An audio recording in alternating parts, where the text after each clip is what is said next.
Hi guys, welcome back to my YouTube channel. ಎಲ್ಲರೂ ಹೇಗಿದ್ದೀರಾ? I hope ನೀವೆಲ್ಲರೂ ಚೆನ್ನಾಗಿದ್ದೀರಾ ಅಂತ. ಈ ರೀತಿ ವೆಲ್ಕಮ್ ಮಾಡಿ ಸುಮಾರು ದಿನಗಳು ಆಗೋಗ್ಬಿಟ್ಟಿತ್ತು. ಅಂದರೆ ವ್ಲಾಗ್ನ ಶೂಟ್ ಮಾಡಿ 2 ತಿಂಗಳು ಮೇಲೆ ಆಗೋಗಿದೆ. ತುಂಬ ಜನ ಲಾಸ್ಟ್ ವ್ಲಾಗಲ್ಲಿ ಅಂದರೆ ಒಬ್ಬರು ಕಮೆಂಟ್ ಮಾಡಿದ್ರಿ, ನಿಮ್ಮದು ಓಲ್ಡ್ ವ್ಲಾಗ್ಸ್ ಎಲ್ಲ ಬೇಗ ಬೇಗ ಅಪ್ಲೋಡ್ ಮಾಡಿ ಕರೆಂಟ್ ವ್ಲಾಗ್ಸ್ನ ಡೈಲಿ ವ್ಲಾಗ್ಸ್ನ ಶೂಟ್ ಮಾಡಿ ಹಾಕಿ ಅಂತ.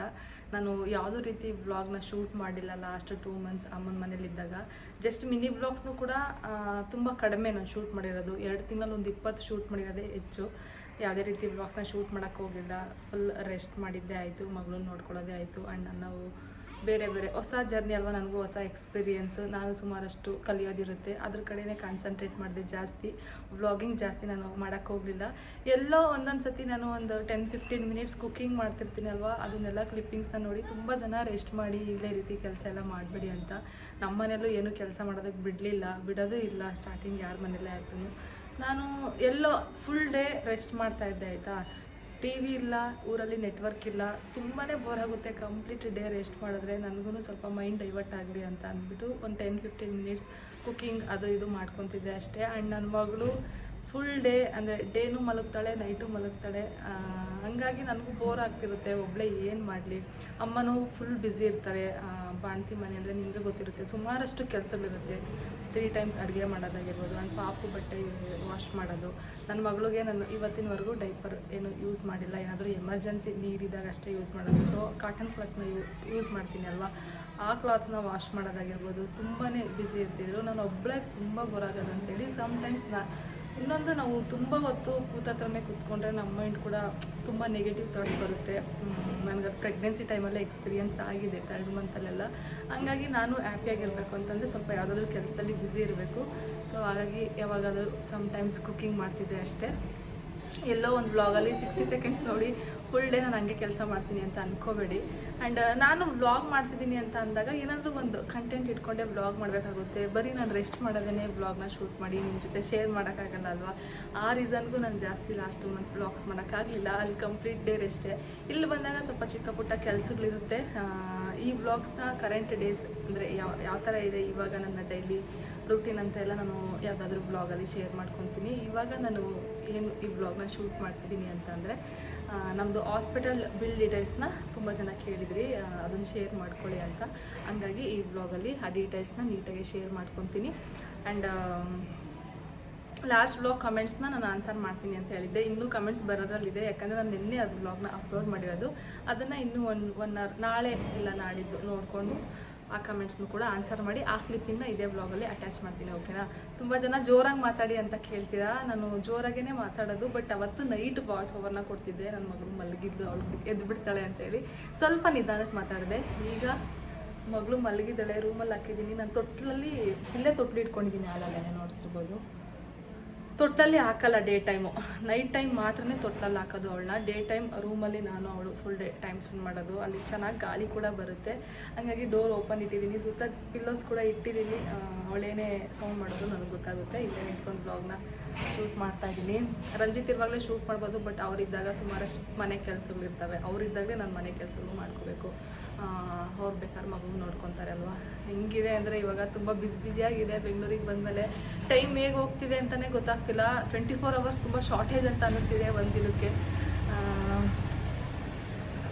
ಏನಂದರೆ ಸೌಂಡ್ ಸಿಕ್ಕಾಪಟ್ಟೆ ಬರುತ್ತೆ ಇಲ್ಲಿ. ಏನೋ ವೆಹಿಕಲ್ ಸೌಂಡ್ ಬರ್ತಿದೆ. ನನ್ನ ವಾಯ್ಸ್ ಕೇಳಿಸ್ತಿದೆಯೋ ಇಲ್ವೋ ಗೊತ್ತಿಲ್ಲ, ಬಟ್ ಸ್ಟಿಲ್ ಜೋರಾಗಿ ಮಾತಾಡ್ತೀನಿ, ಓಕೆನಾ. And thank you so much. Last ವ್ಲಾಗ್ಗೆ ತುಂಬ ಚೆನ್ನಾಗಿ ರೆಸ್ಪಾನ್ಸ್ ಕೊಟ್ಟಿದ್ದೀರಾ. ಫಸ್ಟ್ಲಿ ನಾನು ಡೆಲಿವರಿ ಆಗಿದ್ದು ಫ್ರಮ್ ಡೇ 1ಇಂದ, ಅಂದರೆ ಪ್ರೆಗ್ನೆನ್ಸಿ ಕನ್ಫರ್ಮ್ ಆದಾಗಿಂದ ನಾವು ತೋರಿಸಿದ್ದು ಅನುಪಮ ಹಾಸ್ಪಿಟ್ಲಲ್ಲಿ. ಸುಮಾರು ಜನಕ್ಕೆ ಗೊತ್ತಿದೆ ರೆಗ್ಯುಲರ್ ವ್ಲಾಗ್ಸ್ ನೋಡೋರಿಗೆ, ಬಟ್ ರೀಸೆಂಟಾಗಿ ವ್ಲಾಗ್ಸ್ ನೋಡೋರಿಗೆ ಕೇಳ್ತಾ ಇರ್ತೀರ ರಿಪೀಟೆಡ್ಲಿ, ಬೇಬಿ ವೆಯ್ಟ್ ಎಷ್ಟಿದೆ, ಎಲ್ಲಿ ತೋರಿಸ್ತಿದ್ರಿ, ಯಾವ ಹಾಸ್ಪಿಟಲ್ಲು, ಈ ಥರ ನನ್ನ ವ್ಲಾಗ್ಸಲ್ಲಿ ಶೇರ್ ಮಾಡಿರೋದನ್ನೇ ರಿಪೀಟೆಡ್ಲಿ ಕೇಳ್ತಿರ್ತೀರ. ದಯವಿಟ್ಟು ನನ್ನ ಹಳೆ ವ್ಲಾಗ್ಸ್ನು ಕೂಡ ನೋಡಿ. ಮಿನಿ ವ್ಲಾಗ್ಸಲ್ಲಿ ಎಲ್ಲನೂ ನಾನು ಪ್ರತಿಯೊಂದು ಇನ್ ಡೀಟೇಲಾಗಿ ಶೇರ್ ಮಾಡಿರ್ತೀನಿ. ಅನುಪಮ ಹಾಸ್ಪಿಟ್ಲು ಬ್ಯಾಡ್ರಳ್ಳಿ ಇದೆ, ನಮ್ಮ ಮನೆಯಿಂದ ಒಂದು 3-4 ಕಿಲೋಮೀಟರ್ ಆಗುತ್ತೆ ಅಷ್ಟೇ.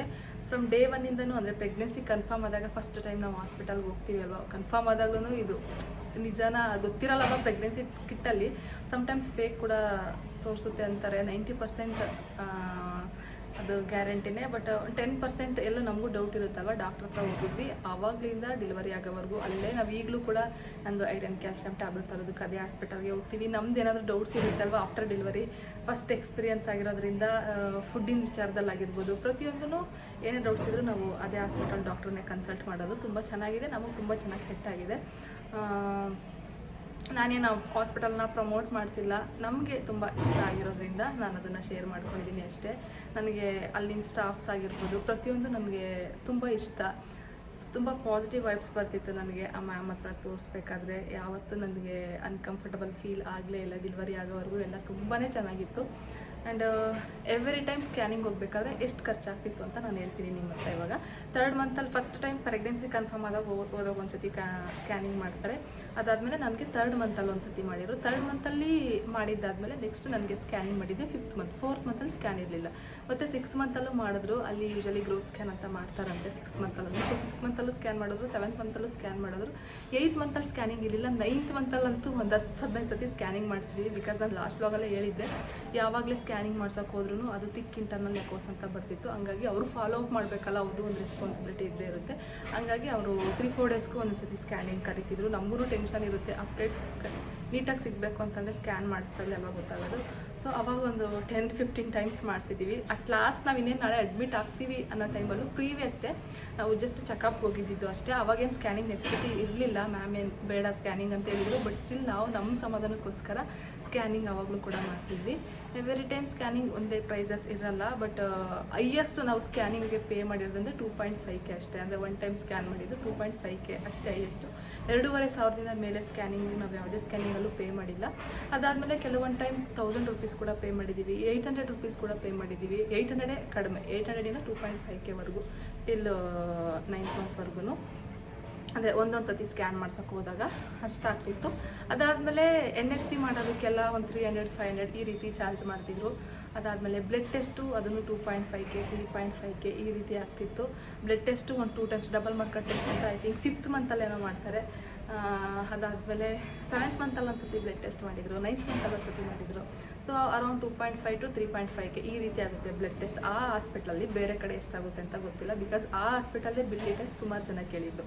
ಓಕೆನಾ. ಆ್ಯಂಡ್ ತುಂಬ ಜನ ಫಿನಾನ್ಷಿಯಲಿ ಅಂದರೆ ಎಲ್ರಿಗೂ ಕನ್ವೀನಿಯೆಂಟ್ ಇರಲ್ಲ ಅಲ್ವಾ. ಸೊ ಪ್ರತಿಯೊಂದು ಪರ್ಸ್ನಲಾಗಿ ಬಂದು ಕೇಳ್ತಿರ್ತೀರ, ತುಂಬ ಜಾಸ್ತಿ ಇದೆಯಾ ಹಾಸ್ಪಿಟಲಲ್ಲಿ. ಪ್ರೆಗ್ನೆನ್ಸಿ ಕನ್ಫರ್ಮ್ ಆದಮೇಲೆ ಫಿನಾನ್ಷಿಯಲಿ ಸ್ಟ್ರಾಂಗ್ ಇರಬೇಕು ಆ್ಯಂಡ್ ಫುಡ್, ಇದೆರಡು ತುಂಬ ಇಂಪಾರ್ಟೆಂಟ್. ಅಂದರೆ ಒಬ್ಬೊಬ್ರದ್ದು ಒಂದೊಂದು ಥರ ಸಿಚುವೇಶನ್ಸ್, ಅವ್ರದ್ದೇ ಆದ ಪ್ರಾಬ್ಲಮ್ಸ್ ಇರುತ್ತೆ. ಈ ರೀತಿ ಎಲ್ಲ ಹೇಳ್ಕೊತಿರ್ತೀರ. ಬೇರೆ ಹಾಸ್ಪಿಟ್ಲಲ್ಲಿ ಇದಕ್ಕಿಂತ ಕಡಿಮೆ ಇರ್ತವೆ, ಇದಕ್ಕಿಂತ ಜಾಸ್ತಿ ಇರೋ ಹಾಸ್ಪಿಟಲ್ಸ್ ಕೂಡ ಇರ್ತವೆ. ನನಗೆ ಅದ್ರದ್ದೆಲ್ಲ ಐಡಿಯಾ ಇಲ್ಲ. ಜಸ್ಟ್ ನಾನೇ ತೋರಿಸಿರೋ ಹಾಸ್ಪಿಟಲ್ ಡೀಟೇಲ್ಸ್ ಮಾತ್ರನೇ ಕೊಡ್ತಿದ್ದೀನಿ. ಅದಾದಮೇಲೆ ಅಷ್ಟೇ, ಇನ್ನೇನು 3 ಅಲ್ವಾ ಮಾಡಿಸೋದು: ಸ್ಕ್ಯಾನಿಂಗು, NST, ಬ್ಲಡ್ ಟೆಸ್ಟು. ಅದು ಬಿಟ್ಟರೆ ಇನ್ನೇನಿಲ್ಲ. TT ಇಂಜೆಕ್ಷನ್ ಎಷ್ಟು ಸತಿ ಹಾಕೋದು ಪ್ರೆಗ್ನೆನ್ಸಿ ಜರ್ನಿಲಿ ಅಂತ ಕೇಳಿ 2 ಟೈಮ್ಸ್ ಹಾಕ್ಸಿದ್ವಿ ಅಷ್ಟೇ. ಅದಕ್ಕೂ ಎಷ್ಟೋ ಪೇ ಮಾಡಿದ್ವಿ, ನೆನಪಿಲ್ಲ. 1000 ಒಳಗಡೆ ಪೇ ಮಾಡಿದ್ದು. ಅದಾದಮೇಲೆ ಇನ್ನೇನಿರುತ್ತೆ ಅಷ್ಟೇ. ನಂದು ಯಾವುದೇ ರೀತಿ ಅಂದರೆ ಹೆಲ್ತ್ ಇಶ್ಯೂಸ್ ಇರಲಿಲ್ಲ. ಲೈಕ್ ಒಬ್ಬೊಬ್ರಿಗೆ BP ಏನಾದರೂ ಹೆಲ್ತ್ ಇಶ್ಯೂಸ್ ಇರುತ್ತಲ್ವ, ಅವ್ರದ್ದೆಲ್ಲ ಗೊತ್ತಿಲ್ಲ. ನಂದು ನಾರ್ಮಲ್ ಇದ್ದಿದ್ದರಿಂದ ಇಷ್ಟು ಚಾರ್ಜ್ ಮಾಡ್ತಿದ್ರು. ನಮ್ಮದೇ ಬೇರೆ ಥರ ಇರುತ್ತೆ, ಅವ್ರದ್ದೇ ಬೇರೆ ಥರ ಇರುತ್ತೆ ಅಂತ ಅನಿಸುತ್ತೆ. ಬಿಕಾಸ್ ಅವ್ರದ್ದು ಜಾಸ್ತಿ ಫಾಲೋ ಅಪ್ ಮಾಡ್ತಿರ್ತಾರೆ, ನಮ್ದು ಅಷ್ಟೊಂದೇನಿರಲ್ಲ. ಅದಾದಮೇಲೆ ಎಲ್ಲರೂ ಕೇಳಿದ್ದು ಡೆಲಿವರಿಗೆ ಎಷ್ಟು ಖರ್ಚಾಯಿತು ಅಂತ. ಇದೊಂದು ನಾನು ಹಸ್ಬೆಂಡ್ ಹತ್ರ ಕೇಳಿದೆ, ಬ್ಲಾಗಲ್ಲೇ ಹೇಳ್ತೀನಿ. ಇವಾಗ ನಾನು ಕೇಳೋದೇ ಮರ್ತೋಗ್ಬಿಟ್ಟಿದ್ದೀನಿ, ಬ್ಲಾಗ್ ಸ್ಟಾರ್ಟ್ ಮಾಡಿದ್ದೀನಿ. ಅದನ್ನು ನೀಟಾಗಿ ಕೇಳಿಕೊಂಡು ಪಾಪುಗೆ ಎಷ್ಟಾಯಿತು, ನಂದು ಎಷ್ಟಾಯಿತು, ಕಂಪ್ಲೀಟ್ 3-4 ಡೇಸ್ ಇದ್ವಲ್ಲ ಡಿಸ್ಚಾರ್ಜ್ ಆಗೋವರೆಗೂ, ಅದೊಂದು ಕೇಳಿಬಿಟ್ಟು ಇದೇ ಬ್ಲಾಗಲ್ಲೇ ನಾನು ಕಮೆಂಟ್ಸ್ ರಿಪ್ಲೈ ಮಾಡ್ತೀನಿ. ನೀವು ಆನ್ಸರ್ ಮಾಡಬೇಕಾದ್ರೆ ಆನ್ಸರ್ ಮಾಡೋಕ್ಕೆ ಅಟ್ಯಾಚ್ ಮಾಡ್ತೀನಿ ಅಷ್ಟೇ ಗೈಸ್. ಎಲ್ಲನೂ ಇನ್ಫಾರ್ಮೇಷನ್ ಕೊಟ್ಟಿದ್ದೀನಿ ಅಂತ ಅನಿಸುತ್ತೆ. ಎಲ್ಲರೂ ಡೈಲಿ ವ್ಲಾಗ್ಸ್ ಮಾಡಿ, ವ್ಲಾಗ್ಸ್ ಯಾಕೆ ಆಗ್ತಿಲ್ಲ ಅಂತ ಬೈತಿದ್ದೀರಾ. ಬೆಂಗಳೂರಿಗೆ ಹೋಗಿದ್ರು ವ್ಲಾಗ್ಸ್ ಯಾಕೆ ಆಗ್ತಿಲ್ಲ ಅಂತ ಬೈದಿದ್ದೀರಾ ಲಾಸ್ಟ್ ವ್ಲಾಗಲ್ಲಿ, ಯಾವುದೋ ಒಂದು ವ್ಲಾಗಲ್ಲಿ ಕಮೆಂಟಲ್ಲಿ. ಇಲ್ಲಿ ಬೆಂಗಳೂರಿಗೆ ಬಂದಿದ್ರು ನಾನೇನು ಫ್ರೀಯಾಗಿಲ್ಲ. ಆ್ಯಂಡ್ ನನ್ನ ನೋಡ್ಕೊಳ್ಳೋದಕ್ಕೆ ಜೊತೆಗೆ ಯಾರೂ ಇಲ್ಲ. ಅಮ್ಮ ಕೂಡ ಬಂದು ಆಲ್ರೆಡಿ ರಿಟರ್ನ್ ಹೋಗಿದ್ದಾರೆ. ಅವ್ರಿಗೆ ಸ್ವಲ್ಪ ಊರಲ್ಲಿ ಕೆಲಸ ಇತ್ತು ಆ್ಯಂಡ್ ಒಂದು ಯಾವುದೋ ಫಂಕ್ಷನ್ ಇತ್ತು. ಅದು ಹಂಗಾಗಿ ಅವ್ರು ಹೋಗಲೇಬೇಕಾಗಿತ್ತು. ನನ್ನ ವಾರ ಮತ್ತೆ ಬರ್ತಾರೆ. ಒಬ್ಬಳೇ ಎಲ್ಲನೂ ಮ್ಯಾನೇಜ್ ಮಾಡ್ತಾಯಿರ್ತೀನಿ. ಮನೆ ಕೆಲಸ ಆಗಿರ್ಬೋದು. ರಂಜಿತ್ ಕೂಡ ತುಂಬಾ ಹೆಲ್ಪ್ ಮಾಡ್ತಾರೆ. ನಂದು ಮನೆ ಕೆಲಸ ತುಂಬಾ ಕಡಿಮೆ, ಜಸ್ಟ್ ಕುಕಿಂಗ್ ಅಷ್ಟೇ. ಇನ್ನೆಲ್ಲ ಕೆಲಸ ಅವರೇ ಹೆಲ್ಪ್ ಮಾಡೋದು. ಅದಾದಮೇಲೆ ಮಗಳು ಕೆಲಸ ಫುಲ್ ಡೇ ಇದ್ದೇ ಇರುತ್ತೆ. ನಾನು ಬ್ಲಾಗಿಂಗ್ ಕಡೆ ಜಾಸ್ತಿ ಕಾನ್ಸಂಟ್ರೇಟ್ ಮಾಡೋಕ್ಕಾಗಲ್ಲ ಇವಾಗ. ಫಸ್ಟು ಮಗಳದು, ಅದಾದಮೇಲೆ ಟೈಮ್ ಇದ್ದರೆ ವ್ಲಾಗ್ ಮಾಡೋಕ್ಕಾಗೋದು, ಬಿಕಾಸ್ ಅವಳು ಇನ್ನೂ ಚಿಕ್ಕ ಪಾಪು. ಆ್ಯಂಡ್ ನಾವು ಪ್ರತಿಯೊಂದಕ್ಕೂ ಅಂದರೆ ಹೊಸ ಎಕ್ಸ್ಪೀರಿಯೆನ್ಸ್ ಆಗಿರೋದ್ರಿಂದ ಪ್ರತಿಯೊಂದಕ್ಕೂ ನಾವು ಏನಕ್ಕೆ ಹಿಂಗೆ ಯಾಕೆ ಹಿಂಗೆ ಅಂತ ಟೆನ್ಷನ್ ತೊಗೋತಿರ್ತೀವಿ.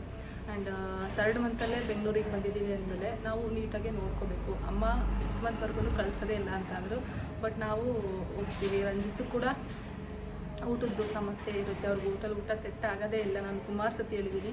ಆ್ಯಂಡ್ ನಾನು 5th ಮಂತಲ್ಲಿ ಬರಬೇಕು ಅಂತಲೇ ಪ್ಲ್ಯಾನ್ ಮಾಡ್ಕೊಂಡಿದ್ದು. ಡೆಲಿವರಿ ಆದಮೇಲೆ 5th ಮಂತಲ್ಲಿ ಬರಬೇಕು ಅಂತಲೇ ಊರಿಗೆ ಹೋಗಿದ್ದು. ಬಟ್ ಎಲ್ಲ ಓಕೆ ಅಂದರೆ ಪಾಪು ಮೇಲೆ ಡಿಪೆಂಡ್. ಇವಾಗ ಅವಳನ್ನ ನಾನು ಒಬ್ಬಳೇ ನೋಡ್ಕೋಬೋದು, ಎಲ್ಲ ಮ್ಯಾನೇಜ್ ಮಾಡ್ಬೋದು ಅಂತ ಅನಿಸಿದ್ರೆ 3rd ಮಂತಲ್ಲಿ ಬರಬೇಕು. ಇಲ್ಲ ಪಾಪು ತುಂಬ ಕಾಟ ಕೊಡ್ತಾಳೆ, ನನಗೊಬ್ಳಿಗೆ ನೋಡ್ಕೊಳಕ್ಕಾಗಲ್ಲ ಅಂತಂದರೆ 5th ಮಂತಲ್ಲಿ ಬರಬೇಕು ಅಂತ ಅಂದ್ಕೊಂಡಿದ್ದೆ. ಅವಳು ಟಚ್ವುಡ್ ಯಾವುದೇ ರೀತಿ ಕಾಟ ಕೊಡೋಲ್ಲ, ತುಂಬ ಚೆನ್ನಾಗಿ ನಿದ್ದೆ ಮಾಡ್ತಾಳೆ. ಅಶ್ವಾದಾಗ ಅಳ್ತಾಳೆ ಅಷ್ಟೇ ಬಿಟ್ಟರೆ ಇನ್ನೇನು ಕಾಟ ಇಲ್ಲ. ತುಂಬ ಚೆನ್ನಾಗಿ ನಿದ್ದೆ ಮಾಡ್ತಾಳೆ ಅಂತಲೂ ಕೇಳ್ತಿದ್ದೀರಿ. ಇಲ್ಲಿನವರೆಗೂ ಅವಳು ತುಂಬ ಚೆನ್ನಾಗೇ ನಿದ್ದೆ ಮಾಡ್ತಿದ್ದಾಳೆ. ಬೆಂಗಳೂರಿಗೆ ಬಂದಾಗ ಇನ್ನೂ ಚೆನ್ನಾಗಿ ನಿದ್ದೆ ಮಾಡ್ತಿದ್ದಾಳೆ, ಯಾಕಂದರೆ ಇಲ್ಲಿ ಸ್ವಲ್ಪ ಗಾಳಿ ಎಲ್ಲ ಚೆನ್ನಾಗಿ ಬರುತ್ತೆ. ಊರಿನ ಮನೆ ನೀವು ನೋಡಿರ್ಬೋದು ಬ್ಲಾಗ್ಸಲ್ಲಿ. ಹಾಲಲ್ಲಿ ವಿಂಡೋ ಇಲ್ಲ ಅಲ್ವಾ, ಗಾಳಿ ಸ್ವಲ್ಪ ಕಡಿಮೆ ಆ್ಯಂಡ್ ಸೌಂಡ್ ಸ್ವಲ್ಪ ಜಾಸ್ತಿ. ಅಲ್ಲೇ ಕಿಚನ್ ಇದ್ದಿದ್ದರಿಂದ ನಾವೇನಾದರೂ ಅಡುಗೆ ಮಾಡಬೇಕಾದ್ರೆ ಏನಾದರೂ ಸೌಂಡ್ ಬರುತ್ತೆ ಅಲ್ವಾ, ವಿಷುವಲ್ ಅಂದರೆ ಕುಕ್ಕರ್ ಸೌಂಡ್ ಆಗಿರ್ಬೋದು, ಮಿಕ್ಸಿ ಸೌಂಡ್, ಈ ಥರ ಸೌಂಡ್ ಬರ್ತಾನೆ ಇತ್ತು. ನಾವು ಆದಷ್ಟು ಅವಾಯ್ಡ್ ಮಾಡಬೇಕು ಅಂತ ಕುಕ್ಕರ್ ಜಾಸ್ತಿ ಬಳಸಿಲ್ಲ. ಹಂಗೆ ಮಿಕ್ಸಿ ಕಡ್ಕೋಬೇಕಾದ್ರೆ ಅಮ್ಮ ರೂಮ್ಗೆ ಹೋಗಿ ಲಾಕ್ ಮಾಡ್ಕೋತಿದ್ರು. ಆ್ಯಂಡ್ ಮೇಯ್ನ್ ಗಾಳಿ ಇದ್ದಿದ್ದರಿಂದ ಅವಳು ನಿದ್ದೆ ಮಾಡಿಲ್ವೇನೋ ಸೌಂಡಿಂದ ಅಂತ ನನಗೆ ಅನ್ನಿಸ್ತು. ಇಲ್ಲಿಗೆ ಬಂದಮೇಲೆ ತುಂಬ ಚೆನ್ನಾಗಿ ನಿದ್ದೆ ಮಾಡ್ತಿದ್ದಾಳೆ. ಅಲ್ಲಿದ್ದಾಗೂ ಡೇ ನೈಟ್ ಮಾಡ್ತಿದ್ಲು, ಬಟ್ ಇಲ್ಲಿ ಇನ್ನೂ ಚೆನ್ನಾಗಿ ನಿದ್ದೆ ಮಾಡ್ತಿದ್ದಾಳೆ. ಒಂದೊಂದು ಸತಿ ಹೆಂಗೆ ಅನಿಸುತ್ತೆ, ಒಂದೊಂದು ದಿನಗಳು ಹೆಂಗೆ ಅನಿಸುತ್ತೆ ಅಂತಂದರೆ ಅವಳ ಜೊತೆ ನಂಗೆ ಟೈಮ್ ಸ್ಪೆಂಡ್ ಮಾಡೋಕ್ಕೆ ಆಗ್ತಿಲ್ಲ ಅಂತ ಅನಿಸುತ್ತೆ. ಯಾಕಂದರೆ ಅವಳು ಬರೀ ನಿದ್ದೆನೇ ಮಾಡ್ತಿರ್ತಾಳೆ. ಎಷ್ಟೊಂದು ಸತಿ ಅವಳು ಮಲಗಿದ್ರು ಕೂಡ ನಾನು ಎತ್ಕೊಂಡು ನನ್ನ ತೊಡೆ ಮೇಲೆ ಹಾಕ್ಕೊಂಡಿದ್ದೀನಿ. ಯಾಕಂದರೆ ಅಂದರೆ ಮಿಸ್ ಮಾಡ್ಕೊತೀವಿ ಅಲ್ವಾ, ಒಂದು ದಿನದಲ್ಲಿ ಸ್ವಲ್ಪ ಅವ್ರ ಜೊತೆ ಟೈಮ್ ಸ್ಪೆಂಡ್ ಮಾಡಬೇಕು. ಅವ್ರಿಗೇನು ಗೊತ್ತಾಗದೇ ಇರ್ಬೋದು, ಬಟ್ ನಾವು ಫೀಲ್ ಮಾಡೋದಿರುತ್ತಲ್ವ, ಅದು ಡಿಫ್ರೆಂಟ್. ಪದೇ ಆ ಕಡೆ ನೋಡ್ತಿರ್ತೀನಿ ಏನೋ ಅನ್ಕೊಬಿಟ್ಟು, ಬಿಕಾಸ್ ಅವಳು ಅಲ್ಲೇ ಮಲಗಿದ್ದಾಳೆ. ಆ್ಯಂಡ್ ಇದ್ರದ್ದೇ ಕೇಳಿದ್ದು ನೀವು, ಪಾಪು ನಿದ್ದೆ ಎಲ್ಲ ಚೆನ್ನಾಗಿ ಮಾಡ್ತೀರಾ ಅಂತ ತುಂಬ ರಿಪೀಟೆಡ್ಲಿ ಕೇಳಿದ್ರಿ. ಅದೊಂದು. ಅದಾದಮೇಲೆ ಪಾಪು ಫೇಸ್ ಯಾವಾಗ ರಿವೀಲ್ ಮಾಡ್ತೀರಾ ಅಂತ, ಇದ್ರ ಬಗ್ಗೆ ನಾನು ಆದಷ್ಟು ಬೇಗನೆ ರಂಜಿತ್ ಹತ್ರ ಡಿಸ್ಕಸ್ ಮಾಡಿ ಅನೌನ್ಸ್ ಮಾಡ್ತೀನಿ, ಫೇಸ್ ರಿವೀಲ್ ಮಾಡ್ತೀನಿ.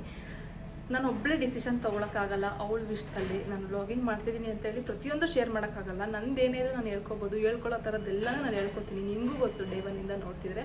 ಬಟ್ ಅವಳ ವಿಷಯ ಅಂತ ಬಂದಾಗ ನಾನು ರಂಜಿತ್ ಇಬ್ಬರು ಕೂತ್ಕೊಂಡು ಡಿಸ್ಕಸ್ ಮಾಡಿ ಅದಾದಮೇಲೆ ಡಿಸಿಷನ್ ತೊಗೋಬೇಕು. ಹಂಗಾಗಿ ಸ್ವಲ್ಪ ಅದು ಡಿಲೇ ಆಗ್ಬೋದು. ತುಂಬಾ ಲೇಟ್ ಮಾಡಲ್ಲ. ಪ್ರೆಗ್ನೆನ್ಸಿ ಅನೌನ್ಸ್ ಕೂಡ ಲೇಟಾಗಿ ಮಾಡೋದು. ಪಾಪು ಫೇಸ್ ಆದರೂ ಬೇಗ ರಿವೀಲ್ ಮಾಡಿ ಅಂತ ಹೇಳ್ತೀರಾ. ತುಂಬಾ ಲೇಟ್ ಮಾಡಲ್ಲ, ಸೂನ್ ರಿವೀಲ್ ಮಾಡ್ತೀನಿ. ಅಲ್ಲಿವರೆಗೂ ನಿಮ್ಮ ಬ್ಲೆಸ್ಸಿಂಗ್ಸ್ ಅವಳ ಮೇಲೆ ನನ್ನ ಮೇಲೆ ಯಾವಾಗಲೂ ಇರಲಿ. ಅಷ್ಟೇ ಗೈಸ್, ಇನ್ನೇನಿಲ್ಲ. ಅದು ಕಮೆಂಟ್ಸ್ ರಿಪ್ಲೈ ಮಾಡೋದು. ಆ್ಯಂಡ್ ಮೇಯ್ನ್ ಬಿಲ್ ಎಷ್ಟಾಯಿತು ಡಿಸ್ಚಾರ್ಜ್ ಆಗೋ ಟೈಮಲ್ಲಿ ಡೆಲಿವರಿ ಅಂತ ಹೇಳ್ಬಿಟ್ಟು ಆನ್ಸರ್ ಮಾಡ್ತೀನಿ. ಆ ವ್ಲಾಗ್ನ ಆ ಕ್ಲಿಪ್ಪಿಂಗ್ನ ಇದೇ ವ್ಲಾಗಲ್ಲಿ ಅಟ್ಯಾಚ್ ಮಾಡ್ತೀನಿ. ಇವಾಗ ಯಾವುದೋ ಒಂದು ಕೊರಿಯರ್ ಕಾಲ್ ಬರ್ತಿದೆ, ಆಮೇಲೆ ಸಿಗ್ತೀನಿ ನಾನು. ತುಂಬಾ ಡಿಸ್ಟರ್ಬೆನ್ಸ್ ಅಂತ ಅನಿಸುತ್ತೆ, ನನ್ನ ವಾಯ್ಸ್ ಕೇಳಿಸಿದ್ಯಲ್ವ. ಬಟ್ ವ್ಲಾಗ್ ಅದು ಶೂಟ್ ಮಾಡಿಬಿಟ್ಟೆ. ಪಕ್ಕದಲ್ಲಿ ಏನೋ JCB ವರ್ಕ್ ಮಾಡ್ತಿದ್ದಾರೆ, ಆ ಸೌಂಡು ಇರ್ಬೋದು. ಪ್ಲೀಸ್ ವಾಲ್ಯೂಮ್ನ ಸ್ವಲ್ಪ ಇನ್ಕ್ರೀಸ್ ಮಾಡ್ಕೊಂಡು ನೋಡಿ ಆಯಿತಾ. ನಾನು ಆದಷ್ಟು ಜೋರಾಗೆ ಮಾತಾಡಿದ್ದೀನಿ, ಇದಕ್ಕಿಂತ ಜೋರಾಗಿ ನನಗೂ ಮಾತಾಡೋಕ್ಕಾಗಲ್ಲ. ಪಾರ್ಸಲ್ ಒಂದು ಮಿಕ್ಸಿ ಆರ್ಡ್ರ್ ಮಾಡಿದ್ದೆ ಆಯಿತಾ. ಮಿಕ್ಸಿ ಆರ್ಡ್ರ್ ಮಾಡಿದ್ದೆ, ಅದು ಈಗ ತಾನೇ ರಿಸೀವ್ ಆಯಿತು. ನಂದು ಹಳೆ ಮಿಕ್ಸಿ ಸ್ವಲ್ಪ ಸೌಂಡ್ ಜಾಸ್ತಿ ಬರ್ತಿದೆ, ಏನಕ್ಕೆ ಅಂತ ಗೊತ್ತಿಲ್ಲ. ಒಂದು 5 ಇಯರ್ಸ್ ಆಯಿತು ಆ ಮಿಕ್ಸಿ ತೊಗೊಂಡು. ನಾನು ಇಂಜಿನಿಯರಿಂಗ್ ಕಂಪ್ಲೀಟ್ ಆಗಿ ರೂಮ್ ಮಾಡ್ಕೊಂಡಿದ್ದೆ ಅಲ್ವಾ, ಆ ಟೈಮಲ್ಲಿ ತೊಗೊಂಡಿದ್ದು.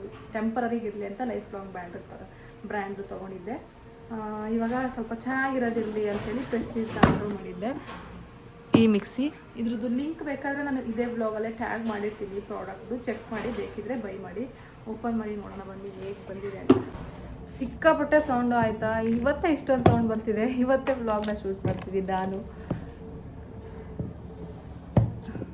ಕಲರ್ ಸ್ವಲ್ಪ ಚೆನ್ನಾಗಿರೋದು ನೋಡಿ ಆರ್ಡ್ರ್ ಮಾಡಿದ್ದೆ. ಬಟ್ ಪ್ರಾಡಕ್ಟ್ ಹೇಗೆ ಬಂದಿದೆ ಅಂತ ನೋಡಬೇಕು. ಆ್ಯಕ್ಚುಲಿ ಪ್ರೆಸ್ಟೀಜ್ ಅಮ್ಮ ಯೂಸ್ ಮಾಡ್ತಿದ್ದಾರೆ. ಆಲ್ಮೋಸ್ಟ್ ಒಂದು 10 ಇಯರ್ಸಿಂದನೂ ಯೂಸ್ ಮಾಡ್ತಿದ್ದಾರೆ ಮಿಕ್ಸಿ. ಸೊ ತುಂಬ ಚೆನ್ನಾಗಿತ್ತು, ಹಂಗಾಗಿ ನಾನು ಈ ಬ್ರ್ಯಾಂಡ್ ತೊಗೊಂಡೆ.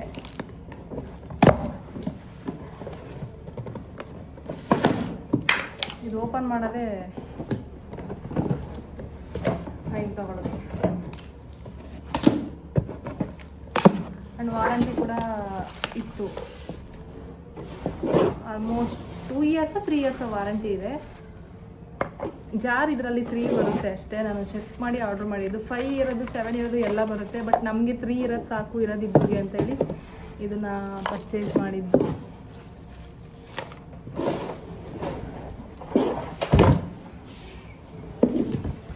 ತುಂಬ ತುಂಬ ಲೈಟ್ ವೆಯ್ಟ್ ಆಗಿದೆ. ನನಗೂ ಲೈಟ್ ವೆಯ್ಟ್ ಆಗಿರೋದೇ ಬೇಕಿತ್ತು. ಎವ್ರಿ ಟೈಮ್ ನಾನು ಯೂಸ್ ಮಾಡ್ತಿರ್ತೀನಲ್ಲ, ಕೆಳಗಡೆ ಕಬೋರ್ಡಲ್ಲಿ ಇಟ್ಟಿರ್ತೀನಿ, ಪದೇ ಪದೇ ಎತ್ತಿ ತೊಗೊತಿರ್ತೀನಲ್ವ, ಹಂಗಾಗಿ ವೆಯ್ಟ್ ಸ್ವಲ್ಪ ಕಡಿಮೆ ಇರೋದು ಬೇಕಿತ್ತು. ಚೆನ್ನಾಗಿದೆ. ಆ್ಯಂಡ್ ಪುಟಾಣಿದು ಇಷ್ಟೇ. ಏನಕ್ಕೆ ಇಷ್ಟು ಚಿಕ್ಕದು ತೊಗೊಂಡೆ ಅಂತಂದರೆ, ನಮಗೆ ತುಂಬ ದೊಡ್ಡದು ಬೇಕಾಗಿರಲಿಲ್ಲ. ಸ್ಪೇಸ್ ತುಂಬಾ ತೊಗೊಳುತ್ತೆ. ಈ ರೀತಿ ಪುಟಾಣಿಗಿದ್ರೆ ನಾವು ಯೂಸ್ ಮಾಡೋಕ್ಕೆ ತುಂಬ ಚೆನ್ನಾಗಿರುತ್ತೆ. ಈಗಂತೂ ಎಲ್ಲ ಜಾಸ್ತಿ ರೀತಿ ಪುಟ್ಟಿಗೆ ಬರ್ತಿದ್ದಾವೆ ಮಿಕ್ಸಿಗಳು. ಇದು ಪ್ಲಗ್ದು ಇದಾಕಿದ್ದಾರೆ.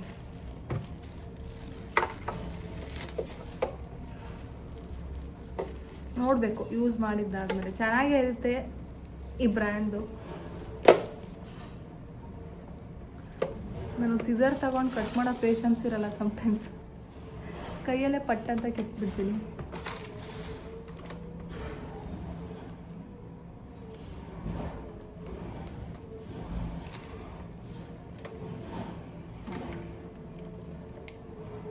ಈಗ ಇದು 500 ವ್ಯಾಟ್ದು ಆಯಿತಾ. 1000 ವ್ಯಾಟ್ದು ಎಲ್ಲ ಬರುತ್ತೆ. ನನಗೆ 500 ಸಾಕು ಅಂತ 500 ವ್ಯಾಟ್ದು ತೊಗೊಂಡೆ. ತುಂಬ ಚೆನ್ನಾಗಿದೆ ಕಲರ್, ನೀವೇ ನೋಡ್ತಿರ್ಬೋದು. White with peach. ನನಗೆ ಇದೇ ಕಲರ್ ಬೇಕು ಅಂತ ಪರ್ಚೇಸ್ ಮಾಡಿದ್ದು.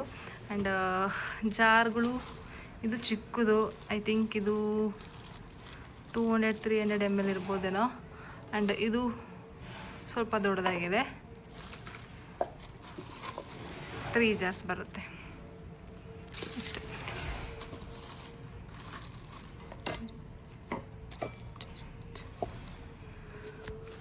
ಇಷ್ಟೇ. ನೋಡೋಣ, ಯೂಸ್ ಮಾಡಿದ್ದಾದಮೇಲೆ ಹೇಳ್ಕೊತೀನಿ ಹೆಂಗೆ ಇದೆ ಅಂತ ಹೇಳಿ ನಿಮ್ಮ ಜೊತೆ.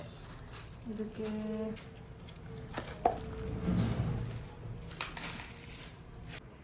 ಓಕೆ ಗೈಸ್, ನಾನಿವಾಗ ನನ್ನ ಮಗಳು ಕೂಡ ಇಲ್ಲೇ ಇದ್ದಾಳೆ. ಅವಳದು ವಾಯ್ಸ್ ಏನಾದರೂ ಕೇಳಿದ್ರೆ ಪ್ಲೀಸ್ ಇಗ್ನೋರ್ ಮಾಡಿ, ಏನು ಅನ್ಕೋಬೇಡಿ. ಅವಳ ಪಾಡಿಗೆ ಅವಳೇನೋ ಸೌಂಡ್ ಮಾಡ್ಕೊಂಡು ಆಟ ಆಡ್ತಾಳೆ ಈ ನಡುವೆ ಅಂತಲೂ. 10 ಮಿನಿಟ್ಸ್ ಆಯಿತಾ, 10 ಮಿನಿಟ್ಸ್. ಆ್ಯಂಡ್ ಹಾಸ್ಪಿಟಲ್ ಬಿಲ್ ಅಂದರೆ ಡೆಲಿವರಿ ಟೈಮಲ್ಲಿ ಎಷ್ಟಾಯಿತು ಅಂತ ಹೇಳಿ ನಾನು ಶೇರ್ ಮಾಡ್ಕೊತೀನಿ. ನಾವು 3 ನೈಟ್ಸ್ ಇದ್ವಿ. ವೆನ್ಸ್ಡೇ ನೈಟ್ ನಾವು ಹೋಗಿ ಅಡ್ಮಿಟ್ ಆಗಿದ್ದು, ಥರ್ಸ್ಡೇ ಡೆಲಿವರಿ ಆಗಿದ್ದು. ಥರ್ಸ್ಡೇ ನೈಟ್ ಇದ್ವಿ, ಫ್ರೈಡೇ ನೈಟ್ ಇದ್ವಿ. ಫ್ರೈಡೇ ಆಫ್ಟರ್ನೂನ್ ಮೇಲೆ ನಮಗೆ ಡಿಸ್ಚಾರ್ಜ್ ಕೊಟ್ಟರು. ಬಟ್ ನಾನು ಊರಿಗೆ ಹೋಗ್ಬೇಕಲ್ವ, ಟ್ರಾವೆಲ್ ಮಾಡೋಕ್ಕೆ ಕಷ್ಟ ಆಗುತ್ತೆ ಅಂತ, ಸಾರಿ ಫ್ರೈಡೇ ಅಲ್ಲ ಸಾಟರ್ಡೆ ಆಫ್ಟರ್ನೂನ್ ನನಗೆ ಡಿಸ್ಚಾರ್ಜಿಗೆ ಕೊಟ್ಟರು. ನಾವು ಟ್ರಾವೆಲ್ ಮಾಡೋಕ್ಕೆ ನನಗೆ ಕಷ್ಟ ಆಗುತ್ತೆ, ಪೇಯ್ನ್ ಇರುತ್ತೆ, 2 ಅವರ್ಸ್ ಕುತ್ಕೊಳ್ಳೋಕೆ ಆಗುತ್ತೋ ಇಲ್ವೋ ಅಂತ ಕಾನ್ಫಿಡೆನ್ಸ್ ಇಲ್ಲದೆ ನಾವು ಸಂಡೇ ಮಾರ್ನಿಂಗ್ ಹೋದ್ವಿ ಊರಿಗೆ. ಟೋಟಲಾಗಿ ವೆನ್ಸ್ಡೇ, ಥರ್ಸ್ಡೇ, ಫ್ರೈಡೇ 3 ನೈಟ್ಸ್ ಇದ್ವಿ. ಆ್ಯಂಡ್ ಪಾಪುದು ಎಷ್ಟು ನಂದೆಷ್ಟು ಅಂತ ನಂಗೆ ಸಪ್ರೇಟ್ ಗೊತ್ತಿಲ್ಲ. ಟೋಟಲಾಗಿ ಓವರಾಲ್ ಬಿಲ್ಲು ನಮ್ಮದು, ನಾನು ನೆನ್ನೆ ರಂಜಿತ್ ಹತ್ರ ಕೇಳಿದೆ, 89,000 ಆಯಿತು ಅಂತ ಹೇಳಿದ್ರು. ಎಲ್ಲ ಇನ್ಕ್ಲೂಡಿಂಗ್ ಮೆಡಿಸಿನ್ಸ್ ಎಲ್ಲನೂ ಸೇರಿ. ಆ್ಯಂಡ್ ನನ್ನ ಫ್ರೆಂಡ್ ಒಬ್ಬಳು ಅನುಪಮ ಹಾಸ್ಪಿಟಲೇ ಕೆಲಸ ಮಾಡ್ತಾಳೆ ಆಯಿತಾ. ಅವಳು ಹೇಳಿದ್ಲು, ನಿನಗೆ ಸ್ಟಿಚಸ್ ಸ್ವಲ್ಪ ಕಡಿಮೆನೇ ಹಾಕಿದ್ದಾರೆ, ನಾನೇ ಬಿಲ್ ಹಾಕಿದ್ದು, ಬೇರೆಯವ್ರಿಗೆಲ್ಲ ಸ್ವಲ್ಪ ಜಾಸ್ತಿನೇ ಆಗ್ತಿತ್ತು, ನಿನಗೆ ಹಾಫ್ ಆಫ್ ದಿ ಬಿಲ್ ಆಗಿದೆ ಅಷ್ಟೇ ಅಂತಲೂ ಹೇಳಿದ್ಲು. ಅಷ್ಟೇ 89,000 ಆಗಿದೆ. ಆ್ಯಂಡ್ ತುಂಬ ಜನ ಕ್ರೆಡಲ್ದು, ಆ ಟೈಮಲ್ಲಿ ನಾವು ಕ್ರೆಡಲ್ ಪರ್ಚೇಸ್ ಮಾಡಿದ್ವಿ, ಅದ್ರ ಡೀಟೇಲ್ಸ್ ಕೇಳ್ತಾ ಇದ್ರಿ. ನಾವು ಅನುಪಮ ಹಾಸ್ಪಿಟ್ಲು ನಿಯರ್ದೇ ಒಂದು ಶಾಪ್ ಇದೆ. ಇಫ್ ಪಾಸಿಬಲ್ ನಾನು ಅದನ್ನು ಹಸ್ಬೆಂಡ್ ಹತ್ರ ಕೇಳಿ ಅಪ್ಕಮಿಂಗ್ ಬ್ಲಾಗ್ಸಲ್ಲಿ ಶೇರ್ ಮಾಡ್ತೀನಿ. ತುಂಬ ಚೆನ್ನಾಗಿತ್ತು ಆ ಕ್ರೆಡಲ್ಲು. ಪ್ರೈಸ್ ಬಂದು 3,900 ನಾವು ಪೇ ಮಾಡಿದ್ದು. ಆಫ್ಲೈನಲ್ಲಿ ಪರ್ಚೇಸ್ ಮಾಡಿದ್ದು. ಆನ್ಲೈನಲ್ಲಿ ಪರ್ಚೇಸ್ ಮಾಡಿದರೆ ನಾನು ಡೆಫಿನೆಟ್ಲಿ ನಿಮ್ಮ ಹತ್ರ ಲಿಂಕ್ ಶೇರ್ ಮಾಡೇ ಮಾಡ್ತಿದ್ದೆ. ಆ್ಯಂಡ್ ಲಾಸ್ಟ್ ಬ್ಲಾಗು ನಾನು ಕಮೆಂಟ್ಸ್ ಕ್ವಿಕ್ಕಾಗಿ ಓದ್ಬಿಡ್ತೀನಿ.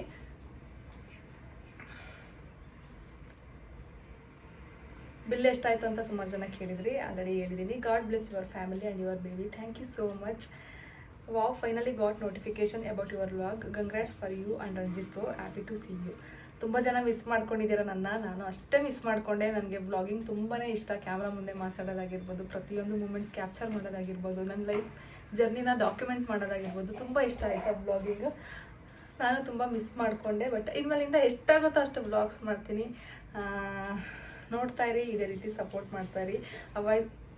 I was waiting for this vlog sister. I am so happy. Thank you. ತುಂಬ ಜನ ವೆಯ್ಟ್ ಮಾಡ್ತಿದ್ದೀರಿ ಡೆಲಿವರಿ ವ್ಲಾಗ್ಗೆ. ಇನ್ ಡೀಟೇಲಾಗಿ ಆದಷ್ಟು ನೆನ್ಪು ಮಾಡಿಕೊಂಡು ಶೇರ್ ಮಾಡಿದ್ದೀನಿ. ಬಿಕಾಸ್ ಡೆಲಿವರಿ ಆಗಿ 2 ಮಂತ್ಸ್ ಆದಮೇಲೆ ವ್ಲಾಗ್ ಶೂಟ್ ಮಾಡಿರೋದ್ರಿಂದ ಕೆಲವೊಂದು ಮರ್ತೋಗಿರುತ್ತೆ ಅಲ್ವಾ ಪಾಯಿಂಟ್ಸು. ಬಟ್ ಸ್ಟಿಲ್ ನಿಮ್ಗೆ ಏನಾದ್ರು ಡೌಟ್ಸ್ ಇದ್ದರೆ ಕಮೆಂಟ್ಸ್ ಮಾಡಿ ಅಂತ ಹೇಳಿದ್ದೆ ನಾನು ಈ ವ್ಲಾಗಲ್ಲಿ. You are looking so pretty Soumya. Thank you so much. ನಿಮ್ಮ ಬೇಬಿದು ಸ್ಕ್ಯಾನ್ ರಿಪೋರ್ಟ್ ಶೇರ್ ಮಾಡ್ಕೊಳ್ಳಿ ಸಿಸ್. ಅವಳಿಗೆ ಸ್ಕ್ಯಾನಿಂಗ್ ಏನೂ ಮಾಡಿಸಲಿಲ್ಲ. ಬ್ಲಡ್ ತಗೊಂಡೋಗಿ ಸುಮಾರಷ್ಟು ಟೆಸ್ಟ್ ಎಲ್ಲ ಮಾಡ್ತಾರಲ್ವ, ಅದನ್ನು ಮಾಡಿದ್ರು ಅಷ್ಟೇ. ಅದ್ರದ್ದು ರಿಪೋರ್ಟ್ ಏನೂ ಇಲ್ಲ ಅಂತ ಅನಿಸುತ್ತೆ. ಬ್ಲಡ್ ಟೆಸ್ಟ್ ಮಾಡಿಸಿದಾಗ ಅವಳದು ಬ್ಲಡ್ ಗ್ರೂಪ್ ಬಂದು O ಪಾಸಿಟಿವ್ ಬಂತು. ನಂದು, ಅಂಜಿತದು, ಅಣ್ಣನ ಮಗಳದು 3 ಜನದ್ದು O ಪಾಸಿಟಿವ್. ಅವಳು ಹಿಂಗೆ ನನ್ನೇ ನೋಡ್ತಿದ್ದಾಳೆ ಆಯಿತಾ, ಹಂಗೆ ನಗು ಬರ್ತಿದೆ. ಇಷ್ಟು ದಿನ ವ್ಲಾಗ್ ಮಾಡಬೇಕಾದ್ರೆ ನಾನು ಒಬ್ಬಳೇ ಪ್ರೆಗ್ನೆನ್ಸಿ ಕನ್ಫರ್ಮ್ ಆದಾಗ ವ್ಲಾಗ್ ಮಾಡಿದಾಗ ಅವಳು ನನ್ನ ಹೊಟ್ಟೆ ಒಳಗಿದ್ಲು. ಇವಾಗ ಇಲ್ಲೇ ನನ್ನ ಪಕ್ಕದಲ್ಲಿದ್ದು ನನ್ನನ್ನೇ ಅಬ್ಸರ್ವ್ ಮಾಡ್ತಿದ್ದಾಳೆ ನಾನು ಮಾತಾಡೋದನ್ನು. ಈ ನಡುವೆ ತುಂಬ ಚೆನ್ನಾಗಿ ಅಬ್ಸರ್ವ್ ಮಾಡ್ತಾಳೆ. ಈ ನಡುವೆ ಅನ್ನೋದಕ್ಕಿಂತ ಒಂದು 15-20 ಡೇಸಿಂದ ತುಂಬ ಚೆನ್ನಾಗಿ ಅಬ್ಸರ್ವ್ ಮಾಡ್ತಾಳೆ. ನಾವು ಓಡಾಡೋದು ಪ್ರತಿಯೊಂದು ಕಣ್ಣು ಆ ಕಡೆ ಈ ಕಡೆ ಆಡಿಸ್ತಾ ಇರ್ತಾಳೆ ಅಲ್ವಾ ಅಮ್ಮ? ವಾಯ್ಸ್ ತುಂಬ ಲೋ ಇದೆ, ಜೋರಾಗಿ ಮಾತಾಡಿ, ಇಲ್ಲ ಮೈಕ್ ಯೂಸ್ ಮಾಡಿ. ಆದಷ್ಟು ಬೇಗ ನಾನು ಮೈಕ್ ತಗೋತೀನಿ. ಆ್ಯಕ್ಚುಲಿ ಹೇಳ್ಬೇಕಂದ್ರೆ ಜೋರಾಗೇ ಮಾತಾಡ್ತೀನಿ. ಸಮ್ಟೈಮ್ಸ್ ಮರ್ತ್ಬಿಟ್ಟು ಸ್ಲೋ ಆಗಿ ಮಾತಾಡಿರ್ತೀನಿ. ಈಗ ಸ್ವಲ್ಪ ಜೋರಾಗೆ ಮಾತಾಡ್ತಿದ್ದೀನಿ, ಕೇಳಿಸುತ್ತೆ ಅಂತ ಅನ್ಕೋತೀನಿ. ಮೈಕ್ ತೊಗೊಂಡ್ರೆ ನಾವು ಸ್ವಲ್ಪ ದಿನ ಅಷ್ಟೇ ಯೂಸ್ ಮಾಡೋಕ್ಕಾಗೋದು, ಅಂದರೆ ಯಾವಾಗಲೂ ಕ್ಯಾರಿ ಮಾಡೋಕ್ಕಾಗಲ್ಲ. ಸುಮ್ಮನೆ ಅದು ಯೂಸೂ ಆಗಲ್ವೇನೋ ಅಂತ ಅನ್ಸುತ್ತೆ ಅಂದ್ಬಿಟ್ಟು ನಾನು ಮೈಕ್ ಮೇಲೆ ಇನ್ವೆಸ್ಟ್ ಮಾಡೋಕ್ಕೆ ಹೋಗಿಲ್ಲ. ಇಫ್ ಪಾಸಿಬಲ್ ನಾನು ಅಪ್ಕಮಿಂಗ್ ಡೇಸಲ್ಲಿ ಯೂಸ್ ಆಗುತ್ತೆ ಅನ್ನಂಗಿದ್ರೆ ಡೆಫಿನೆಟ್ಲಿ ಇನ್ವೆಸ್ಟ್ ಮಾಡ್ತೀನಿ.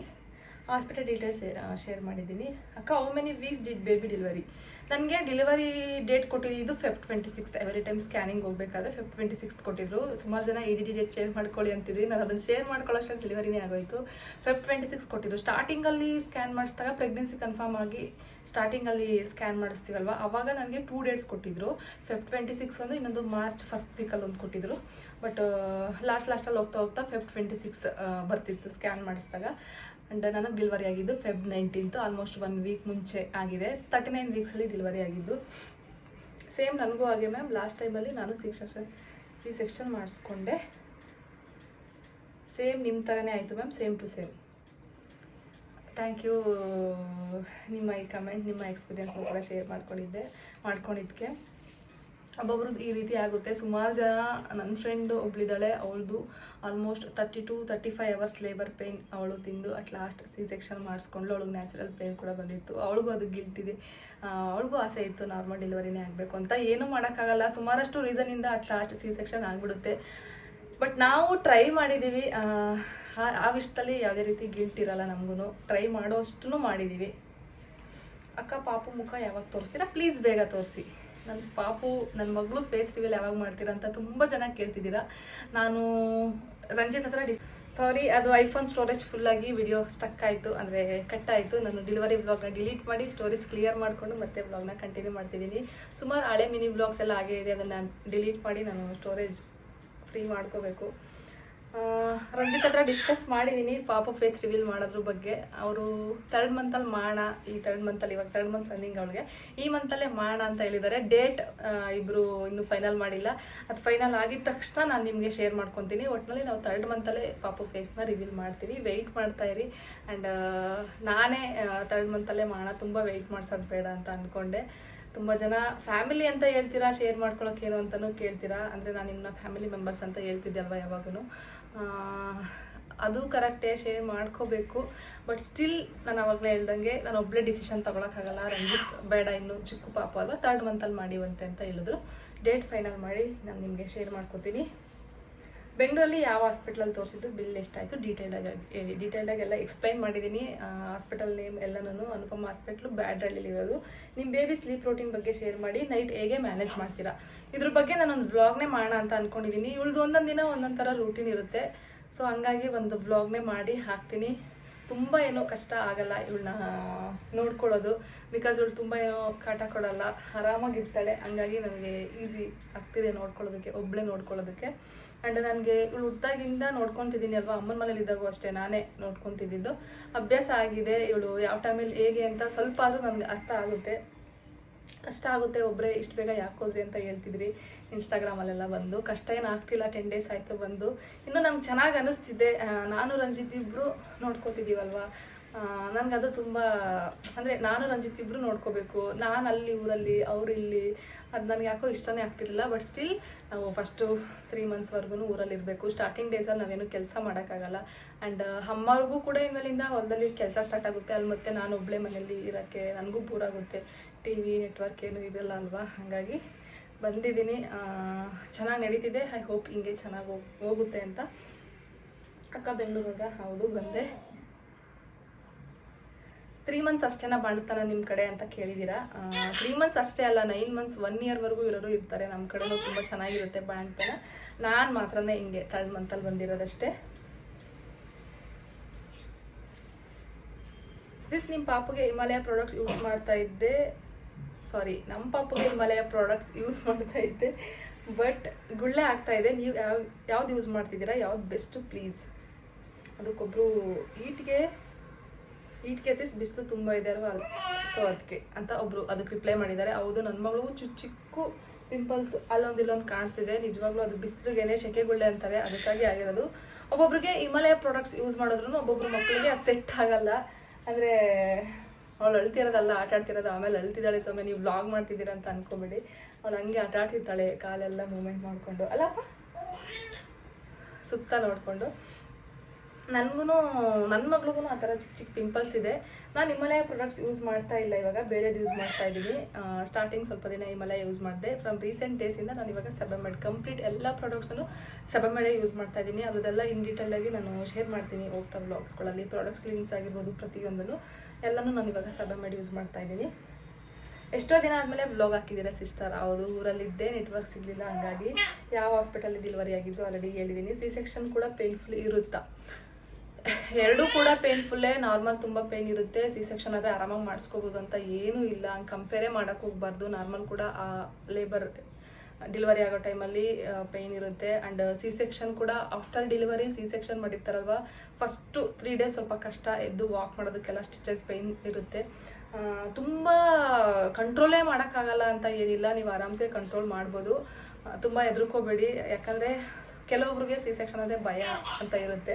ನನಗೂ ಹಂಗೆ ಇದ್ದಿದ್ದು. ಆಪ್ರೇಷನ್ ಅಂದರೆ ಎಂಥವ್ರಿಗೂ ಭಯ ಅಲ್ವಾ, ಹಾಗಾಗಿ ತುಂಬ ಪೇನ್ಫುಲ್ ಏನಿಲ್ಲ. ನೀವು ಸ್ಟ್ರಾಂಗ್ ಇದ್ದರೆ ಮೆಂಟಲಿ ಡೆಫಿನೆಟ್ಲಿ ಕಂಟ್ರೋಲ್ ಮಾಡ್ಬೋದು. ಫಸ್ಟ್ 3 ಡೇಸ್ ವಾಕ್ ಮಾಡೋದು, ಕೂತ್ಕೊಳ್ಳೋದು ಕಷ್ಟನೇ ಅದು ಸ್ವಲ್ಪ. ಪಾಪ ಮುಖ ನೋಡಿದ್ರೆ ಅದೆಲ್ಲ ಮರ್ತೋಗ್ಬಿಡುತ್ತೆ. ಒಬ್ಬರು ಆಯ್ ಅಂತ ಕಳಿಸಿದ್ದೀರಾ, ಅದಕ್ಕೆ ಇನ್ನೊಬ್ರು ನಾನೇ ರಿಪ್ಲೈ ಮಾಡಿದ್ದೀನಿ. Your audience always loves you dear Soumya, but ನನಗೂ ಸ್ವಲ್ಪ ಕೋಪ ಬಂದಿತ್ತು. ನೀವೇ ಒಂದು ಬ್ಲಾಗಲ್ಲಿ ನನ್ನ ಬೈದಿದ್ದು. ಇಟ್ಸ್ ಓಕೆ, ಬೈಯೋದು ನೀವೇ, ಈ ಥರ ಕಮೆಂಟ್ಸ್ ಕೊಡೋದು, ಕಾಂಪ್ಲಿಮೆಂಟ್ಸ್ ಕೊಡೋದು ನೀವೇ. ನಿಮ್ಮದು ಬೇಬಿ ಗರ್ಲ್ ಪ್ಲಾಸೆಂಟ ಹೇಳಿ ಪ್ಲೀಸ್. ಆ್ಯಂಟೀರಿಯರ್ ಪ್ಲಾಸೆಂಟ ಇತ್ತು ಅವಳದು. ನಾನು ಇವಾಗ 9 ಮಂತ್ ಪ್ರೆಗ್ನೆಂಟ್ ಇಯರ್. ನನಗೆ ತುಂಬ ಟೆನ್ಷನ್ ಆ್ಯಂಡ್ ಭಯ ಇದೆ. ಏನಕ್ಕೆ ಭಯ, ಏನಕ್ಕೆ ಟೆನ್ಷನ್ ಇದೆ? ಆರಾಮಾಗಿರಿ. ನಾನು ಎಷ್ಟು ಆರಾಮಾಗಿದ್ದೆ ನೀವೇ ನೋಡಿರ್ತೀರ ಬ್ಲಾಗಲ್ಲಿ. ನಿಜವಾಗ್ಲೂ 9 ಮಂತ್ ಸ್ಕ್ಯಾನಿಂಗ್ ರಿಪೋರ್ಟಲ್ಲಿ ಆ ರೀತಿ ಬಂದಿದ್ರು ಒಂದು ದಿನನೂ ನಾನು ಟೆನ್ಷನ್ ತೊಗೊಂಡಿಲ್ಲ, ಗೊತ್ತಾ? ನಾನು ಆರಾಮಾಗಿ ಹ್ಯಾಪಿಯಾಗಿದ್ದೆ. ನನಗೆ ಕಂಪ್ಲೀಟ್ ನನ್ನ ಪಾಪ ಮೇಲೆ ಫುಲ್ ಒಪ್ಪಿತ್ತು. ಆ್ಯಂಡ್ ದೇವ್ರನ್ನ ನಾನು ತುಂಬ ನಂಬ್ತೀನಿ. ನನಗೆಲ್ಲ ಪಾಸಿಟಿವ್ ವೈಬ್ಸೇ ಇತ್ತು. ನಾನು ಎಲ್ಲ ಒಳ್ಳೇದೇ ಆಗುತ್ತೆ ಅಂತ ಅಂದ್ಕೊಂಡು 9th ಮಂತಲ್ಲಿ ಡೇಸ್ನ ಕಳೆದಿದ್ದು. ರಂಜಿತ್ ಗೊತ್ತು, ಅವ್ರು ಆಫ್ಟರ್ ಡೆಲಿವರಿ ಕೂಡ ಹೇಳ್ತಿದ್ರು ಎಷ್ಟು ಸ್ಟ್ರಾಂಗ್ ಆಗಿದ್ದೆ ನೀನು ಆ ಟೈಮಲ್ಲಿ ಅಂತ. ನಾನು ಆರಾಮಾಗೇ ಇದ್ದೆ. ತುಂಬ ಬೇಬಿ ಮೂಮೆಂಟ್ಸ್ ಚೆನ್ನಾಗಿತ್ತಲ್ವ, ಎಲ್ಲ ಚೆನ್ನಾಗಿದೆ. ಆ್ಯಂಡ್ ಡಾಕ್ಟರ್ ಎಲ್ಲ ನಾರ್ಮಲ್ ಬಂದಿದ್ದರಿಂದ ಚೆನ್ನಾಗಿತ್ತು ಅದು. ನಾನು ಸ್ವಲ್ಪ ದಿನ ಅವಳು ಬ್ಲಾಗಲ್ಲಿ ಬರ್ತಾಳೆ, ಅವಳನ್ನು ತೋರಿಸ್ತಿರ್ತೀನಿ. ಇವಾಗ ಜಸ್ಟ್ ಅವಳು ವಾಯ್ಸ್ ಮಾತ್ರ ನಿಮಗೆ ಕೇಳಿಸ್ತಿದೆ. ಎಷ್ಟು ವೀಕ್ಸಲ್ಲಿ ಡೆಲಿವರಿ ಆಯಿತು ಅವಳು ಹೇಳಿದ್ದೀನಿ. ಏನಕ್ಕೆ 3rd ಮಂತಲ್ಲೇ ಬೆಂಗಳೂರು ಬಂದಿದ್ದೆ. ಇನ್ನು ಸ್ವಲ್ಪ ದಿನ ಪಾಪು ನಿಮ್ಮ ಅಮ್ಮ ಮನೇಲಿ ರೆಸ್ಟ್ ಮಾಡ್ಬೋದಿತ್ತು, ಆಲ್ರೆಡಿ ಹೇಳಿದ್ದೀನಿ. ಕಂಪ್ಲೀಟ್ ರೆಸ್ಟ್ ಮಾಡೋಕ್ಕೆ ನನಗೂ ನಿಜವಾಗ್ಲೂ ಆಗಲ್ಲ. ನನ್ನ ಮೈಂಡ್ ತುಂಬ ನೆಗೆಟಿವ್ ಥಾಟ್ಸ್ ಬಂದುಬಿಡುತ್ತೆ. ನಾನು ಅಲ್ಲಿ ಪೋಸ್ಟ್ಮಾರ್ಟಮ್ ಅಂದರೆ ಡೆಲಿವರಿ ಆದಮೇಲೆ 1 ವೀಕ್ ಹಂಗೆ ತುಂಬಾ ನೆಗೆಟಿವ್ ಥಾಟ್ಸ್. ನಾನು ಬೇಕಾದರೆ ಸುಮಾರಷ್ಟು ಅಂದರೆ ಹೊಸ ಎಕ್ಸ್ಪೀರಿಯನ್ಸ್. ನಾವು ತುಂಬಾ ಯೋಚನೆ ಮಾಡ್ತಿರ್ತೀವಿ ಪಾಪು ಬಗ್ಗೆ ಆಗಿರ್ಬೋದು. ಆ್ಯಂಡ್ ಇನ್ನೊಂದು ಕೆಲವೊಂದು ಪರ್ಸ್ನಲ್ ಥಿಂಗ್ಸ್ ಇರುತ್ತಲ್ವ, ಡೆಫಿನೆಟ್ಲಿ ಅದ್ರ ಬಗ್ಗೆ ಎಲ್ಲ ನಾನು ಇನ್ ಡೀಟೇಲ್ಡಾಗೆ ಓಪನಾಗೆ ಮಾತಾಡ್ತೀನಿ. ಸ್ವಲ್ಪ ದಿನಗಳು ಆಗಲಿ, ಆಮೇಲೆ ನಾನು ಮಾತಾಡ್ತೀನಿ. ಸ್ವಲ್ಪ ಮೈಂಡ್ ಯಾವುದ್ರಲ್ಲಾದರೂ ಬ್ಯುಸಿ ಇರಬೇಕು ನನಗೆ, ಆವಾಗಲೇ ನಾನು ಹ್ಯಾಪಿಯಾಗಿರೋಕ್ಕಾಗೋದು. ಹಾಗಾಗಿ ಆ್ಯಂಡ್ ಈ ಟೈಮಲ್ಲಿ ನಾವು ಖುಷಿಯಾಗಿರೋದು ತುಂಬಾ ಇಂಪಾರ್ಟೆಂಟ್. ಇಲ್ಲಾಂದರೆ ಮಿಲ್ಕ್ ಸಪ್ಲೈ ಕೂಡ ಕರೆಕ್ಟಾಗಿ ಆಗಲ್ಲ. ಅದು ಕೂಡ ನನಗೆ ಎಕ್ಸ್ಪೀರಿಯನ್ಸ್ ಇದೆ. ನಾನು ಎಲ್ಲನೂ ಅದ್ರ ಬಗ್ಗೆ ಮಾತಾಡ್ತೀನಿ ಆಯಿತಾ, ಬರ್ತಾ ವ್ಲಾಗ್ಸಲ್ಲಿ. ಅಮ್ಮ ಬರ್ತಾರೆ ನಾನು ಸ್ವಲ್ಪ ದಿನ. ಅಪ್ಪ ಅಮ್ಮ ಆಲ್ರೆಡಿ ಮೊಮ್ಮಗಳನ್ನ ಮಿಸ್ ಮಾಡ್ಕೊತಿದ್ದಾರೆ. ಎವ್ರಿಡೇ ಅವರು ವಿಡಿಯೋ ಕಾಲ್ ಮಾಡಿ ಮಾತಾಡ್ತಾರೆ. ಅವಳು ಆವು ಅಂತಿರ್ತಾಳೆ ಅಷ್ಟೇ. ಅವಳಿನ್ನ ಅಷ್ಟು ಅಬ್ಸರ್ವ್ ಮಾಡಲ್ಲ, ಒಂದು ಸ್ವಲ್ಪ ಅಷ್ಟೇ. ಬರ್ತಾರೆ ಇನ್ನೊಂದು ವೀಕಲ್ಲಿ. ಈ ವೀಕಲ್ಲಿ ಅವ್ರದ್ದು ಸ್ವಲ್ಪ ಹತ್ತಿ ಬೀಜ ಕೊಟ್ಟಿದ್ದಾರೆ, ಅದನ್ನೆಲ್ಲ ಊನಿ ಅವ್ರದ್ದು ಕೆಲಸ ಎಲ್ಲ ಮುಗಿಸ್ಕೊಂಡು ಫ್ರೀ ಮಾಡಿಕೊಂಡು ಬರ್ತಾರೆ. ಹೌದು ಸೌಮ್ಯ, ನಾನು ಅಂದ್ಕೊಂಡೆ ಯಾರೋ ನಿಮ್ಮ ಮನೆ ಹತ್ರ ಇರೋರೆ ಕಮೆಂಟ್ ಮಾಡ್ತಿದ್ದಾರೆ ಅಂತ. ಬಟ್ ಆಲ್ಸೋ ನಿಮಗೂ ಆಸೆ ಇರುತ್ತೆ ಅಲ್ವಾ, ನಾನೇ ಅನೌನ್ಸ್ ಮಾಡಬೇಕು ಅಂತ. ಹೌದು, ನನ್ನ ಆಡಿಯನ್ಸ್ಗೆ ನಾನೇ ಅನೌನ್ಸ್ ಮಾಡಬೇಕು ಅಂತ ತುಂಬಾ ಆಸೆ ಇರುತ್ತೆ. ಹೌದು, ನಮ್ಮೂರೇ ಯಾರೋ ಒಬ್ಬರು ಕಮೆಂಟ್ ಮಾಡಿದ್ರು ಅಷ್ಟೇ, ಅದನ್ನು ಬಿಟ್ಬಿಡಿ. ಅಕ್ಕ ಬೇಗ ಬೇಗ ವ್ಲಾಗ್ ಹಾಕಿ ನಾನು ನಿಮ್ಮ ವ್ಲಾಗ್ ರೆಗ್ಯುಲರ್ ಆಗಿ ನೋಡ್ತಾ ಇದ್ದೀನಿ. ಆ್ಯಂಡ್ ಓಲ್ಡ್ ವ್ಲಾಗ್ ಎಲ್ಲ ಬೇಗ ಅಪ್ಲೋಡ್ ಮಾಡಿ, ಪ್ರೆಸೆಂಟ್ ವ್ಲಾಗ್ಸಲ್ಲೇ ಆ್ಯಕ್ಟಿವ್ ಆಗಿರಿ ಅಕ್ಕ. ಡೈಲಿ ವ್ಲಾಗ್ಸ್ ಹಾಕಿ, ಓಲ್ಡ್ ವ್ಲಾಗ್ಸ್ ಯಾವುದೂ ಇಲ್ಲ. ನಾನು ಪ್ರೆಸೆಂಟ್ ವ್ಲಾಗ್ಸೇ ಬರ್ತಾ ಇರುತ್ತೆ. ಎಷ್ಟು ವೀಕ್ಸ್ಗೆ ಡೆಲಿವರಿ ಆಯಿತು ಆಲ್ರೆಡಿ ಹೇಳಿದ್ದೀನಿ. And thank you so much ಇಷ್ಟೊಂದು ರೆಸ್ಪಾನ್ಸ್ ಈ ವ್ಲಾಗಿಗೆ ಸಿಕ್ಕಿರೋದಕ್ಕೆ. ಇನ್ನು ಯಾವುದೇ ಥರ ವ್ಲಾಗ್ಸ್ ಬೇಕು ಅಂತ ಕೇಳಿ. Q&A ವ್ಲಾಗ್ನ ಈ ಮಂತಲ್ಲೇ ಮಾಡಿ ಅಂತ ಹೇಳಿದ್ದೀನಿ. ನಾನು ಈ ಮಂತ್ 30th ನನ್ನ ಇನ್ಸ್ಟಾಗ್ರಾಮ್ ಸ್ಟೋರಿಲಿ ಆಸ್ಕ್ ಮಿ ಕ್ವಶನ್ ಹಾಕ್ತೀನಿ. ನಿಮ್ದು ಏನೇ ಕ್ವಶನ್ಸ್ ಇದ್ರೂ, ಯಾವುದೇ ಕ್ವಶನ್ಸ್ ಇದ್ರೂ ಹಾಕ್ಬೋದು. ಎಲ್ಲ ಕ್ವಶನ್ಸ್ಗೂ ನಾನು ಯೂಟ್ಯೂಬಲ್ಲಿ ಆನ್ಸರ್ ಮಾಡ್ತೀನಿ, ಓಕೆನಾ? ಈಗ ಅಳ್ತಿದ್ದಾಳೆ ಅವಳು. ಓಕೆ ಗೈಸ್, ಅವಳು ಅಳ್ಬೇಕಾದ್ರೆ ಒಂಥರ ಫೇಸ್ ಎಕ್ಸ್ಪ್ರೆಷನ್ ಕೊಡ್ತಾಳೆ. ಅದರಲ್ಲೇ ಗೊತ್ತಾಗುತ್ತೆ ಅವಳು ಅಳ್ತಿದ್ದಾಳ, ಆಟಾಡ್ತಿದ್ದಾಳ ಪ್ರತಿಯೊಂದೂ. ಓಕೆ, ನಾನು ಅವಳನ್ನ ನೋಡ್ಕೋಬೇಕು. ಆ್ಯಂಡ್ ಈ ವ್ಲಾಗ್ನ ಇಲ್ಲಿಗೆ ಎಂಡ್ ಮಾಡ್ತೀನಿ. ಐ ಹೋಪ್ ಈ ವ್ಲಾಗ್ ನಿಮಗೆ ಇಷ್ಟ ಆಯಿತು, ಹೆಲ್ಪ್ಫುಲ್ ಆಯಿತು ಅಂತ. ಏನಾದರೂ ಇದ್ದರೆ ಕಮೆಂಟ್ಸ್ ಮಾಡಿ. ನೆಕ್ಸ್ಟ್ ವ್ಲಾಗಲ್ಲಿ ಆದಷ್ಟು ಬೇಗ ಸಿಗ್ತೀನಿ. Daily vlog, daily routine vlogs ಜೊತೆ. Bye, take care, have a nice day.